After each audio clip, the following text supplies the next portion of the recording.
death toll in terms of on the Israeli side.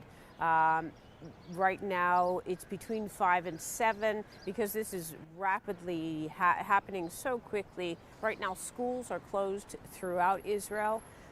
There's been an order handed down from the government that gatherings of people in the areas that have been hit by rockets, no more than 10 people can gather together.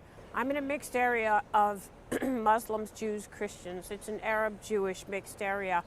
This is an area as well. There have been riots that have been breaking out in mixed areas like that all throughout Israel, torching cars, setting synagogues on fire, setting property, throwing Molotov cocktails through people's windows.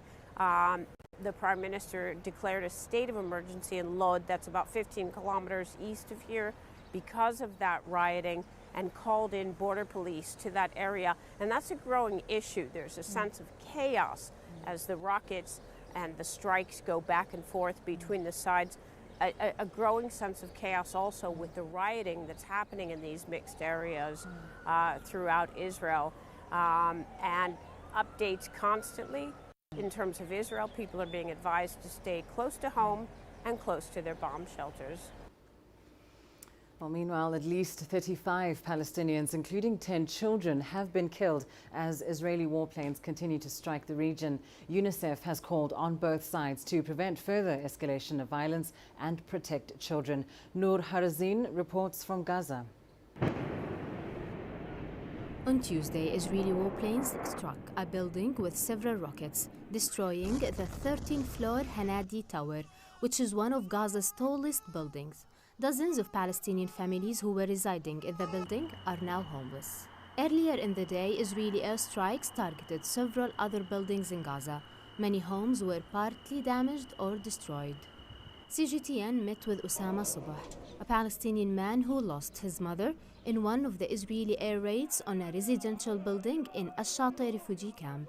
نطالب المجتمع الدولي والأمة العربية والإسلامية بالتدخل. We demand the international community, the Arab and Islamic nation, to intervene urgently.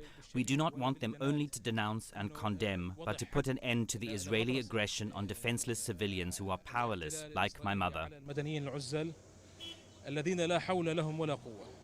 Palestinian resistance groups in Gaza claimed responsibility for more than 250 rockets that were fired from Gaza towards Israel during the day, announcing that they will continue as long as Israel keeps striking the Gaza Strip. We were all shocked at the bombing that happened. It is terrifying. Our shops were damaged by the bombing. Our homes were destroyed. The Israeli army does not differentiate between a civilian or a military person. This puts us all in its targets, which means that our lives, our families, are all under bombardment. The latest Israeli-Palestinian confrontation in Gaza followed mounting Palestinian anger over the threatened evacuation of families from their homes in East Jerusalem, has sparked clashes in Jerusalem and tensions in Gaza. Noor Harazin, CGTN, Gaza. Well, the Arab League met on Tuesday over the Israeli-Palestinian conflict. In a statement, they condemned the Israeli actions, calling for an immediate cessation of attacks on Palestinian people and the Al-Aqsa Mosque in Jerusalem. The statement said the Arab countries will move diplomatically to end violence, but didn't say how or what steps they'll take. All right, let's turn now to the coronavirus pandemic. India has posted a record rise in deaths from COVID-19, with the death toll now surpassing 250,000 in total. The World Health Organization says the COVID variant behind India's massive surge has been reported in nearly 50 countries. According to the database of the Global Influenza Surveillance Initiative, the variant has been confirmed in more than 4,500 samples across a range of countries worldwide. Earlier this week, the WHO classified the virus strain as being of concern. Abdullah Hashmi has more from Delhi. In Delhi, we have approximately 14,000 deaths since April 1. In West Bengal, where we had the recent elections, we've had 20,000 reported cases and 132 deaths in one day. All in all, the facts speak for themselves. The number of deaths in the second wave have been substantially higher than the number of deaths in the first wave. India has recorded approximately 4 lakh cases in one day. The total infections stand from 2.29 crore, and we have approximately 3,000 deaths to 3,500 deaths every day.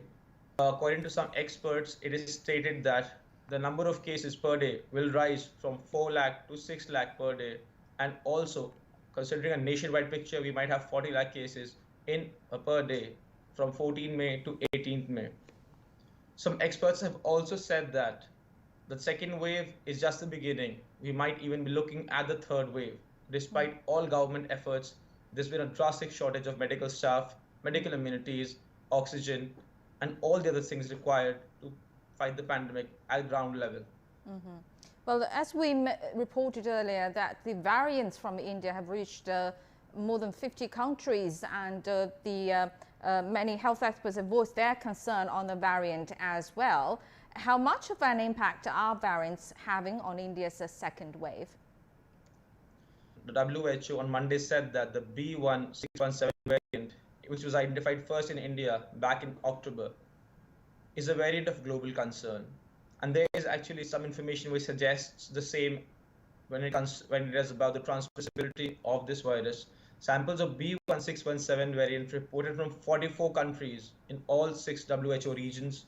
The variants are seen as more dangerous than the original version of the virus because they're either more transmissible, more deadly, or able to get past some vaccines also. The effectiveness of the vaccines is still debated. Nothing can be said at the moment. Now, India is one of the biggest suppliers of generic drugs to Africa. But with the South Asian country grappling with the COVID-19 crisis, supply chain disruptions are causing scarcity and driving up the cost of some drugs.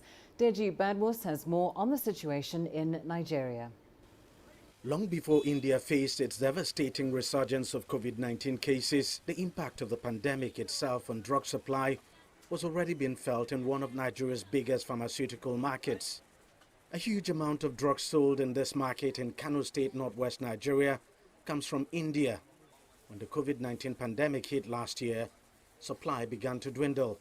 But with the current situation in India, the man who heads the Pharmaceutical Society of Nigeria says supply to the country could be further impacted.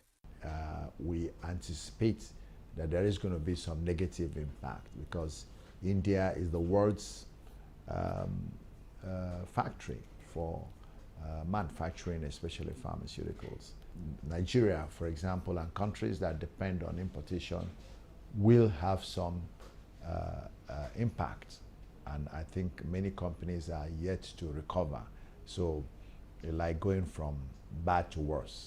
He says the impact could hit a wide range of drugs other than the COVID-19 vaccine.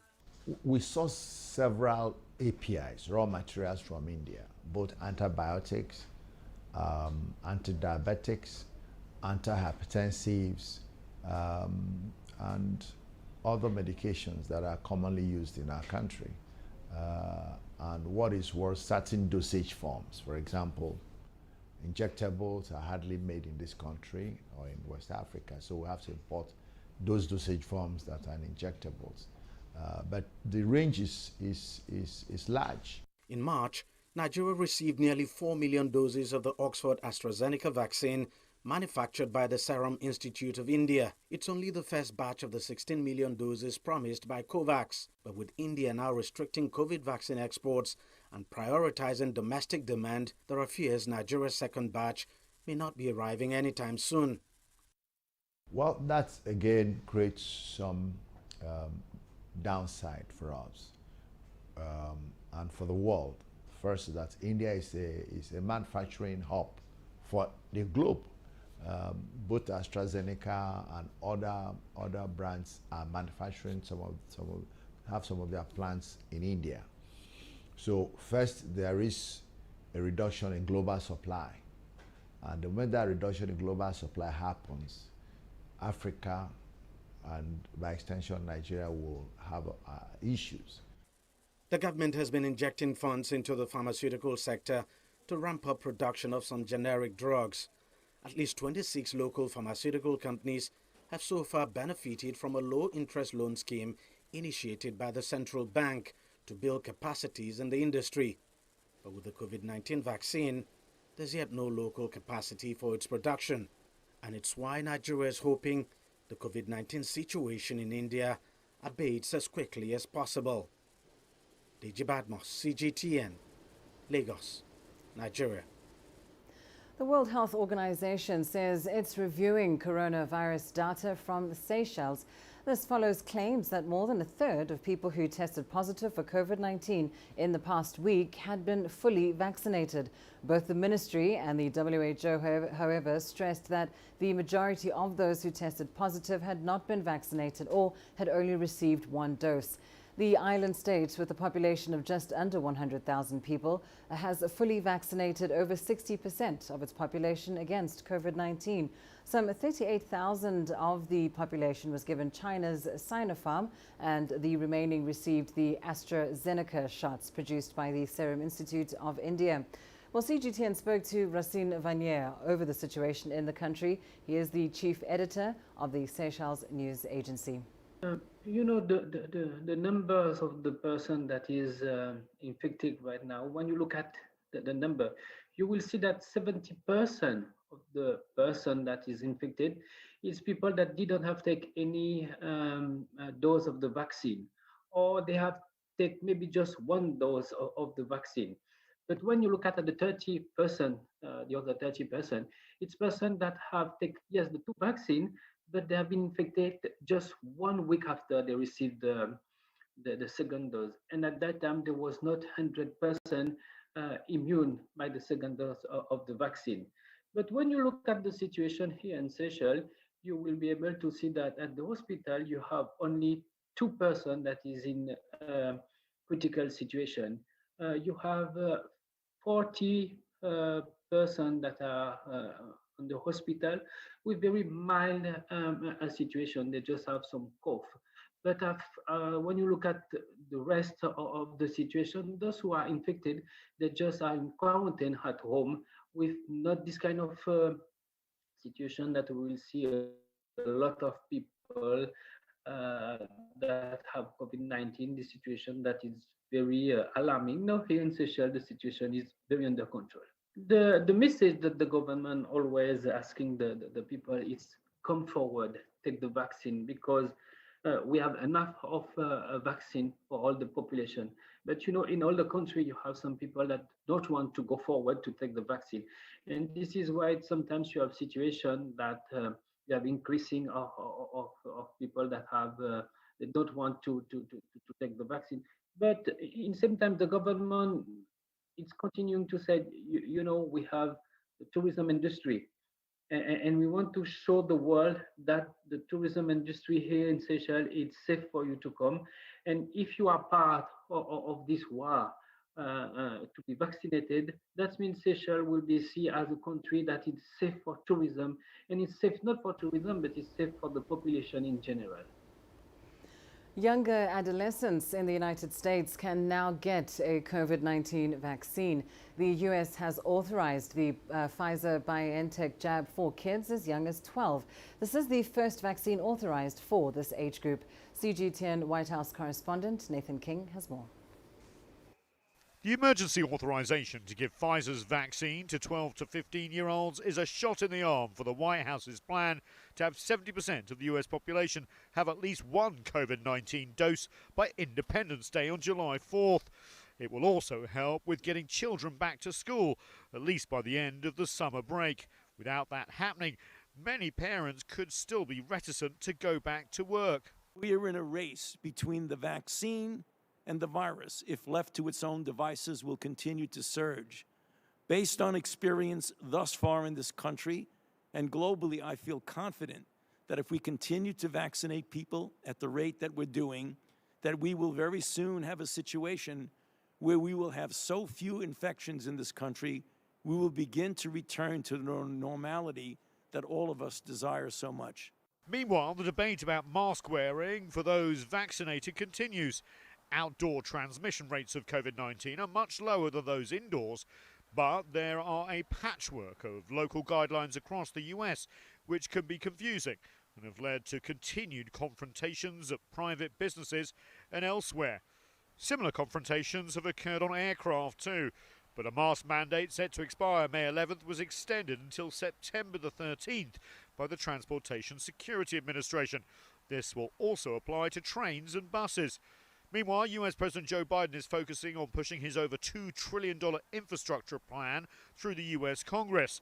Meeting remotely with Republican governors Tuesday, he pushed his election campaign slogan of Building Back Better, saying once again that the recovery from the pandemic provides an opportunity for the US to make long-needed investments in bridges, roads, and the green economy of the future.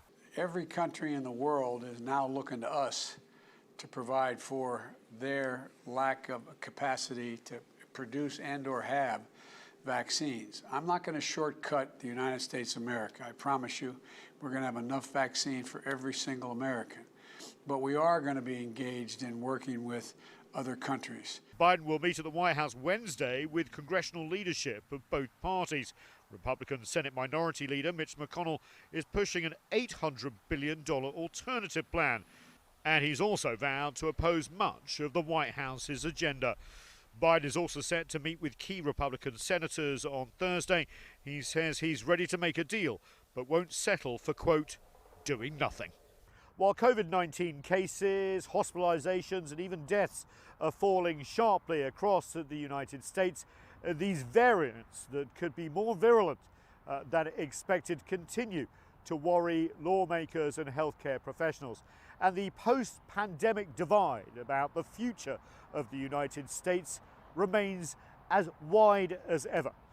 For President Biden, it's going to be a long, hot, frustrating summer as he tries to enact his agenda. Nathan King, CGTN, just outside the White House. Coming up on Africa Live. On the front lines, as the rest of the globe retreats, today we celebrate nurses around the world.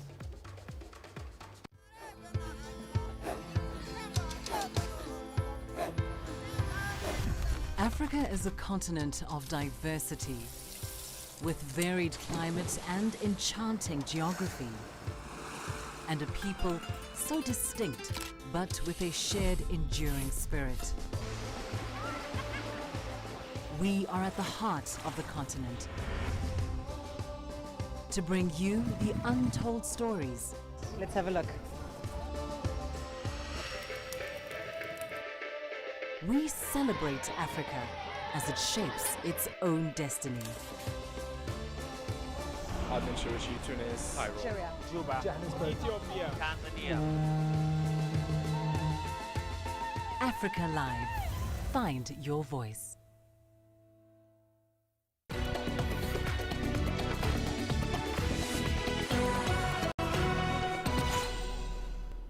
Russian authorities have declared a day of mourning following a school shooting that left 9 people dead, 7 of them schoolchildren.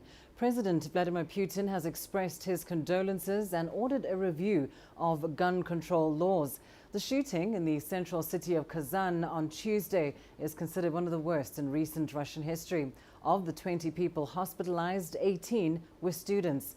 Officials identified the shooter as a former student at a local university who was expelled for poor academic performance. Italian Prime Minister Mario Draghi's office has denied reports that Italy is pushing the European Union to pay Libya to control migration flow. Draghi maintains that Italy favors the EU offering financial assistance to all African countries involved in migration to Europe. An Italian newspaper reported that Italy was proposing the EU offer financial aid to Libya to stop migrants leaving its shores. Just this year, around 13,000 migrants have landed on Italy's coast. The vast majority of migrants heading to Europe by sea depart from Libya. The migration issue has fueled the rise of anti-immigration parties across Europe. In 2019, Rome agreed a plan with other EU states to redistribute migrants after they arrive. It is yet, however, to provide a stable solution. Now, it is International Nurses Day, but in Uganda, celebrations could be lukewarm as nurses pick themselves up from more than a year of battling COVID-19. The pandemic placed a lot of unprecedented pressure on nurses, and as Leon Senyanga reports, it's taken a toll on their mental health as well as the wider healthcare system in Uganda. Flavia Namugai goes about her daily rounds. A year ago, she was being pushed to her limit, working on the front line of Uganda's fight against COVID-19. This was something really new, and no one was really sure of how it spreads, at what rate. It was a disease that just being studied, so there was a lot of fear. Namugai and her fellow nurses were worried about contracting COVID-19 and about their families too. But she says she sees her profession as a calling, so she had to keep going. I entered this profession when I loved the profession. I loved nursing. I wanted to be a medical profession at one point. So my nursing career wasn't put to a weighing scale. I didn't think of any one day that I'm going to quit nursing because of COVID. Nurses like Namugai are relieved there are now fewer COVID patients in hospitals. But with the effort they put in, many feel there needs to be more recognition of their work. Nurses have been described as healthcare superheroes around the world, learning how to fight COVID-19 as the months go by. We have learned the prevention and how best we can manage COVID. And indeed, after all what we have learned, once we put it in practice, it has worked for us, and that's why COVID has reduced. Fighting the pandemic comes at a cost, though. Some nurses have lost their lives. The working conditions have been tough. The pay is also low. This May, the health workers under the Uganda Nurses and Midwives Union threatened industrial action over a pay dispute. The most pressing issue is salary increment, salary disparities. If we are graduate nurses, they are graduate doctors, let us all get the same pay. Let our salary also increase so that we can be able to look after our children. The government has promised funding of up to $130 million for the next financial year. In the meantime, the nurses keep putting in the hours, saving one life at a time. Leon Sanyanga, CGTN, Kampala, Uganda. Well, over the last year, much of us across the world have retreated to our homes to avoid the pandemic. But it's been rather different for nurses who've had to be at the front line fighting the coronavirus and other diseases. Well, as the world celebrates nurses today, let's speak to a nurse in Kenya to find out more about her experience through this pandemic. We're now joined by Halima Adan, the Director of Nursing Services in Machakos County in Kenya, joining us live via Zoom. Thank you so much for making the time to speak to us, Halima. Of course, it has been unprecedented times, but perhaps very much so, in particular for nurses. If you could give the world a message on behalf of nurses today, what would that message be? Thank you very much for having me here. First of all, let me wish all the nurses in the world a happy International Nurses Day, all the way from Kenya. My message to the world is nurses all over the world are dedicated to join hands with all the healthcare workers and the governments in the systems all over the world to fight this pandemic. As nurses, we shall not give up. We shall walk this journey with humanity until we are able to defeat this virus.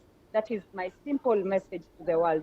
We promise hope, and we promise that this is going to be over, and we are going to continue with our lives normally as before. Absolutely. And Halima, of course, the theme for International Nurses Day this year is Nurses, a Voice to Lead, a Vision for Future Healthcare. Halima, what do you think nurses are contributing to our ideas about health in the future? Coincidentally, the year 2020 was supposed to be the year of the nurse. And I think the pandemic came in to prove that it was indeed the year to prove to the world that nurses play a vital role in the healthcare system. Since the pandemic began, they have remained on the front line to provide healthcare services to individual patients, their families, communities, and even the government by working under tough conditions, especially in Africa. Amidst the fear that engulfed the world, nurses have led in the care provision for patients, and they have remained resilient in the provision of healthcare services. And they still remain the workforce that is giving hope to humanity in the midst of this pandemic. And Halima, this, of course, as you say, absolutely. Halima, of course, as you say, this has been a very challenging time for nurses, and they've had to be very resilient in fighting this pandemic. What is the biggest lesson the pandemic has taught you and your fellow nurses? For me, the biggest lesson is that governments need to prioritize healthcare. Healthcare systems need to be given priority. They need to get enough funding. We have managed patients where even oxygen lacks in hospitals. Focus has been in the healthcare system. We have seen equipment being purchased that were never purchased before. So to the whole world, for us, the lesson is that healthcare must be prioritized, healthcare must be funded adequately, and the health workforce must be motivated, because nurses remain the single most important workforce around this pandemic. So the allocations and the strengthening around healthcare systems must be done, and it's not an option. People need to come together, talk to each other, and ensure that we have working systems so that we are able to save humanity, because that is the core business. For us to have a government that is functional, we have to ensure that people are alive, and it is the government's responsibility to provide and join hands with healthcare professionals like nurses who know what is lacking and what needs to be done. Absolutely, Halima, and we certainly hope that those who have the authority to do so are paying attention to your message. Thank you so much, and happy International Nurses Day to you and your fellow nurses. Right now, Egyptian Health Minister Hala Zayed has announced that Egypt's production of the Chinese Sinovac COVID-19 vaccine will begin in June. Egypt and China have signed agreements to produce the vaccine domestically in Cairo and transfer the technology needed for production. Here's Adel Al-Mahraoui with more. Egyptian Health Minister Hala Zayed visited the government's vaccination manufacturing arm Vaxera to follow up on the preparations for producing the Sinovac COVID-19 vaccine. An initial plan to produce 40 million doses annually is in place. According to Zayed, the Chinese pharmaceutical will be sending the raw material needed for production by May 18. We held an important meeting with the Vaxera management and the Egyptian Drug Authority to discuss the big step Egypt is about to take in manufacturing the COVID-19 vaccine with the Chinese company Sinovac. I am very thankful to the Chinese government and the Chinese ambassador for their very hard work to reach these agreements. There is huge demand for vaccines. The world is racing to import the vaccines. China supported Egypt to manufacture them. China and Egypt signed two agreements, one to manufacture the jab domestically, the other is to transfer the entire technology needed so Cairo can handle the production process domestically. This vaccine production cooperation will be for Egypt's vaccine needs, and vaccines can also be exported to Africa. Egypt aims to be a hub for manufacturing vaccines and support our brothers in Africa. We collaborate with all nations that face a surge in infections. We will help to cover the needs of Africans so this crisis of mankind can pass with the fewest losses possible. 2 million doses should be ready by the end of June. The nation's drug authority will then need 3 additional weeks for testing to ensure that the vaccine meets the required standards. The COVID-19 vaccine will be registered internationally under the name Sinovac Vaxera, merging the two companies' names together. It will also be a first-of-its-kind production cooperation between China and Africa during the COVID-19 pandemic. Adel Al-Mahraoui, CGTN, Cairo. Vaccine hesitancy remains a key challenge in overcoming COVID-19. Kenya's health ministry plans to redistribute at least 200,000 doses of unused COVID-19 vaccines. Health Minister Mutahi Kagwe said the vaccines would be taken to cities or counties where uptake is higher to prevent wastage. CGTN's Wokista Nyabwa has more. Kenya's Health Minister Mutahi Kagwe announced that the government has had challenges with COVID-19 vaccine distribution in areas where uptake is low. The country has so far received a total of 1.2 million vaccine doses and distributed just under 1.1 million doses across the country. But by 10th May, Kenya had vaccinated just over 917,000 people. People like me have never received the vaccine. I've searched for the vaccine point, so if there are counties where the vaccines are lying idle, they can bring them to other counties and we use them. Let them save the vaccines and give those who got the first dose a second one. The government now plans to take back about 200,000 doses from low uptake counties and redistribute them to areas where demand is high. Some regions are believed to be holding on to the vaccines in preparation to administer second doses later in the year. However, most of the vaccines which arrived in the country in January are set to expire in June. Kenya is among 42 African countries which signed up to the COVAX initiative, which aims to ensure equitable global access to COVID-19 vaccines. The country was set to receive 3.6 million doses of the AstraZeneca vaccine between February and May. However, the ongoing COVID-19 crisis in India has hampered the production and export of vaccines from the Serum Institute of India. This now leaves Kenya scampering to find vaccines for its population. Wilkis Anyabwa, CGTN. The Zambian government has commissioned the Kazungula Bridge and one-stop border post project in the town of Kazungula. The bridge is an important trade channel between Zambia and Botswana and other southern African countries. It is also expected to promote the economic development and integration of southern African countries. Before the completion of the project, transit of goods across the border was done by ferry, which led to delays of up to 3 days.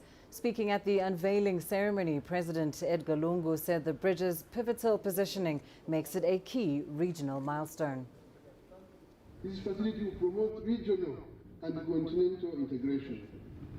The completion of the project is indeed timely, as it will facilitate increased intra-African trade.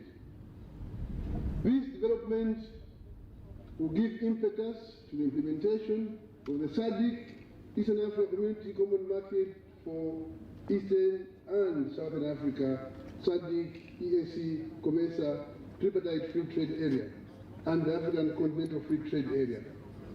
This facility is a critical milestone. Time for a short break. Your business news up next. Coming up, Ethiopia launches its first mobile money service. And the world economy to fare better than earlier projections, according to the United Nations. Africa is the nexus of enterprise, and global business will tell you why it matters. From the mega investment projects to multi-billion-dollar mergers and acquisitions. Africa today collects, just in terms of revenues from taxes alone, $545 billion a year. If you take 10% of that and you devote it to the energy sector, problem solved. All this on Global Business, weekdays at this time on CGTN.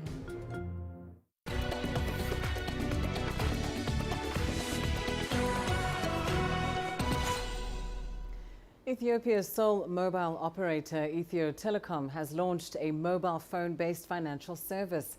Telerbir is expected to mark a shift for the country to cashless transactions. Ethiopia has just 19 commercial banks with a population of about 115 million people.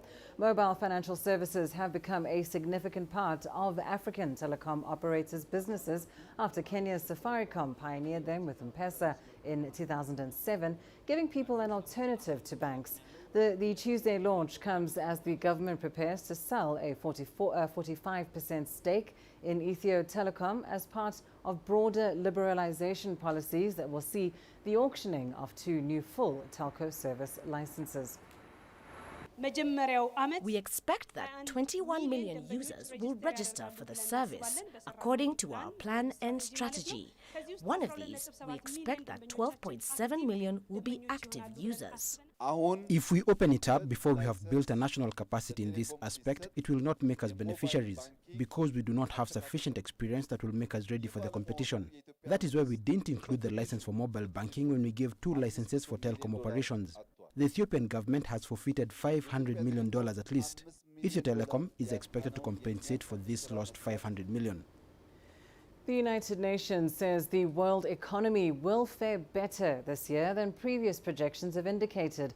However, a slow rollout of COVID-19 vaccines in many developing countries will hamper economic recovery. According to the latest World Economic Situation and Prospects report, global economic growth is expected to reach 5.4%, bouncing back from a contraction of 3.6% in 2020. But the growth outlook in some nations in South Asia, Sub-Saharan Africa and Latin America remains fragile and uncertain due to slow vaccination progress. The UN report notes that China and the United States are forecast to see economic growth of 8.2% and 6.2% respectively this year, with China being a main driving force for global economic recovery. The fact that is playing a very important role, the robust investment in China that happened during the last 6 months, and also the merchandise export has increased significantly in terms of electronics and electrical equipment, digital equipment, all the parts and all the other the manufacturing export from China actually has been very robust, and it has exceeded the pre-crisis level. That is also driving the growth outlook for China. Fears of a gasoline shortage following the shutdown of a major fuel pipeline in the United States has led to some panic buying, forcing U.S. regulators to reiterate there was no gas shortage in the region. Roy Ruttenberg reports. Long lines and prices already on the rise at gas stations across parts of the U.S. on Tuesday. I saw that there was a line here of cars, and I know that I'll be needing it soon, so why not just wait here? The panic for petrol after a weekend cyber attack on a major U.S. oil pipeline forced its closure. The nearly 9,000-kilometer pipeline crosses a dozen states and supplies 7 U.S. airports. American Airlines announced it's adding stops to some long-haul flights to conserve fuel at a critical hub. Another U.S. carrier, Southwest, said it's using planes to fly additional fuel to other planes. The pipeline's operator, Colonial, says it hopes to fix the problem by week's end. Officials say a restart will happen gradually. This pipeline has never been shut down before. It travels great distances. There is fuel in the pipe, and then there is fuel, the offtake from the refineries that have to be added. So it will take a few days. Some are worried about the domino effects. We'll run out of storage if the pipeline stays closed. So the price of oil here in Texas could drop because of this oversupply, right? At the same time, storage tanks in the Northeast at the other end of the pipeline are being drawn down. And if that imbalance continues, if we have the supply rise in Texas and this drop in New Jersey and New York, et cetera, prices there are going to go way up. They're going to have fuel shortages. Prices here are going to go down, and we're going to have a supply glut. Georgia's governor on Tuesday announced he was suspending a state gas tax to help alleviate the pressure on the public and prohibiting price gouging. Meanwhile, there's concern the ransomware attack has further exposed U.S. vulnerabilities. In New England, we get 60% of our electricity from gas that's brought into the region by pipeline, and yet they don't have the same level of standards of cyber protection for the pipeline system that we have for the grid. At a hearing on Capitol Hill on Tuesday, government officials echoed the warnings of experts. Cyber attacks on our nation's infrastructure are growing more sophisticated, frequent, and aggressive. Malicious cyber actors today are dedicating time and resources towards researching, stealing, and exploiting vulnerabilities. The U.S. says a, quote, Russia-based company, DarkSide, is behind the pipeline attack. But at the same time, the White House says there's only so much federal officials can do when private companies are being targeted, leaving many wondering what can be done to prevent this sort of thing from happening again. Rowie Ruttenberg, CGTN in Washington. Let's go to England now, where Apple stores reopened just over a month ago. But already the company is facing a lawsuit in London with claims that overcharged its customers. Nicole Johnston has more. This isn't the only lawsuit Apple is facing around the world, but it's another headache for the company. It's been accused of overcharging almost 20 million UK customers for purchases they make on the App Store. So every time you buy something on the Apple Store, there's a 30% commission that you pay. and the app developers are charged another 15% fee. The claimants in this case say that it's excessive and unlawful. But Apple says that these fees and charges are fair enough and that 80% of the apps on their store are free. But the company is under fire on many fronts. The European Commission has sent a letter and a statement to Apple accusing it of abusing its power when it comes to music streaming services. This was after it received a complaint from Spotify. But the big case underway is Apple versus Epic Games. And Epic Games is the creator of a video game called Fortnite. Now, Epic Games is accusing Apple of anti-competitive behaviour. It says that when it tried to circumvent the App Store, it was kicked off it. And all of this is part of a much bigger debate. At stake is the question, has Apple become such a market dominator that unless you play by its rules, you won't be able to access the millions of customers who use Apple apps and devices? Nicole Johnston, CGTN, London. Power shortages in Ghana and Cote d'Ivoire have led to massive disruptions in those countries and their West African neighbours. Now, this, of course, has had a damaging effect on economies that have already been struggling because of the coronavirus pandemic. The world's biggest cocoa producers are facing a severe shortage of electricity supply. A prolonged dry season and shrinkage of water levels across dams in Cote d'Ivoire and Ghana have led to a cut in power supply to some neighbouring West African countries. In Cote d'Ivoire, the national power company faces a generation deficit of about 200 megawatts. We started to see it last year already, because in Ayame we got to level 88, when in fact the filling capacity here goes right up to 90.5. So there was already a gap of 2 meters, and to compensate for the losses at the thermal level, we pulled on the lake water a lot last year. We have considerably reduced the quantity of electricity that we export to our regional neighbors, given that the national production is not enough. So we have had to considerably reduce how much electricity we export. State-owned power utility Ivory Coast Electricity Company has been forced in recent months to use reserve water from its reservoirs to keep hydropower plants operational. The power cuts have led to a rush by businesses to secure diesel-powered generators, which are scarce and expensive. Our forecasts show that we should return to normal within 2 months. In July, we should return to normal and completely regain our equilibrium. So the problem is not a structural one. It is a circumstantial problem caused by a series of incidents. Many businesses consider July to be too late as they contemplate layoffs to contain their losses. Profit comes from satisfying client demand. If you don't make money, how are you going to pay for the staff? You need to dig deep into your old savings to face up to this situation, and that is not easy. And we don't know how long this is going to last. Are we going to create a sort of half-unemployment scenario for the workers? What are we going to do? I just don't know. Come the end of the week, we will assess the situation and see if we need to cut down on staff. When there is only a certain amount of energy supplied to allow companies to work at a minimum level, then the biggest danger is that they're going to have to restructure their companies and their teams. And obviously, there will be a technical unemployment. Des équipes de travail. Forcément, il va y avoir du chômage technique. The repercussions on countries that depend on Cote d'Ivoire and Ghana for energy imports are crippling. In Mali, electricity imports had fallen 30%, causing repeated outages and leading to a 100 megawatt generation deficit. In Ghana, the national utility is carrying out rolling outages until May 17th.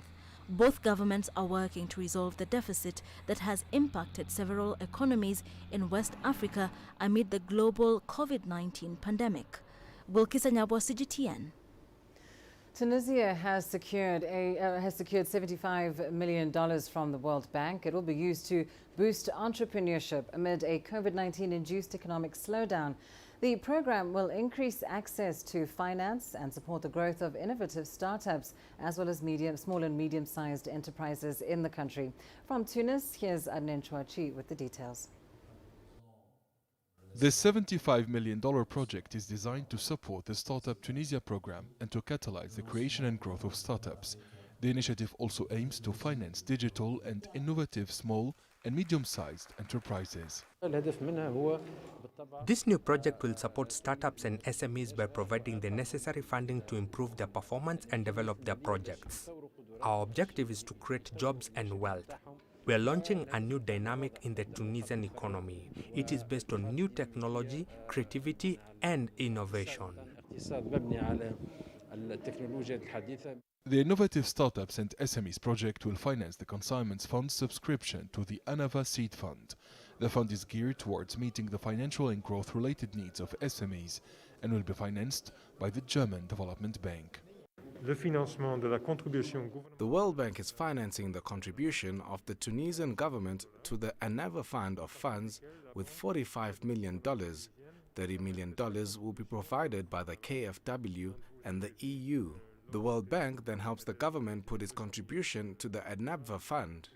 The final objective is to mobilize $200 million in partnership with Germany, the EU and the private sector. According to the Director General of the Deposits and Consignments Fund in Tunisia, the $75 million funding will help incubators and business accelerators. We've launched a new ecosystem support component called Flywheel. The program will support and accompany startups and SMEs run by women or operating in inland regions. World Bank funded Tunisia Innovative Startups and SMEs project is supported by the German Agency for International Cooperation, GIZ. Startups and SMEs in Tunisia have become an important source of employment and growth, but access to funding remains a key constraint. To address the challenges facing SMEs, the government has launched an ambitious program to boost entrepreneurship and inclusive economic growth. Adnan Chouachi, CGTN, Tunis. Africa Live. Find your voice.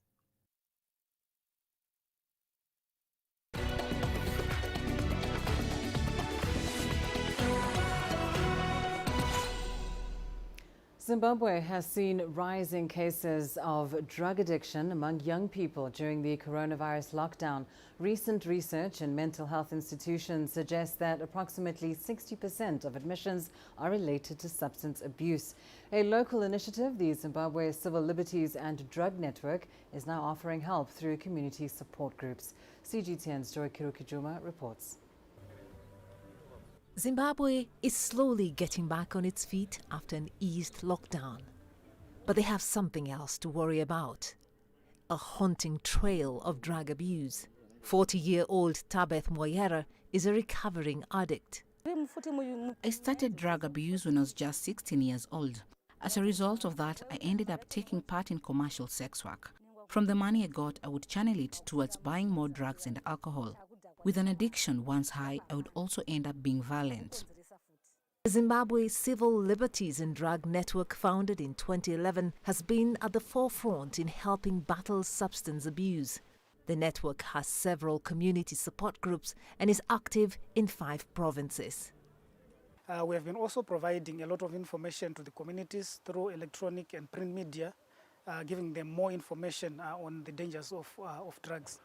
We have been also supporting the meetings of people who use drugs in the communities. And what these people do is they run some drug use prevention programs. They also try to identify and engage people who use drugs in the communities so that they can handle the issue at community level. But as organizations such as these play their role, the fight against drug abuse narrows down to individual commitment.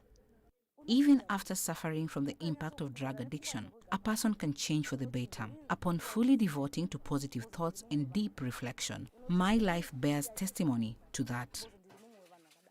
Moyera is determined to change her life for the better despite the challenges. To support this, the government launched the Zimbabwe Drug Master Plan in 2020 as a roadmap for the implementation of treatment and rehabilitation. Joy Kiruki Juma, CGTN. And coming up in sports. Manchester City celebrate their third English Premier League title in 5 years.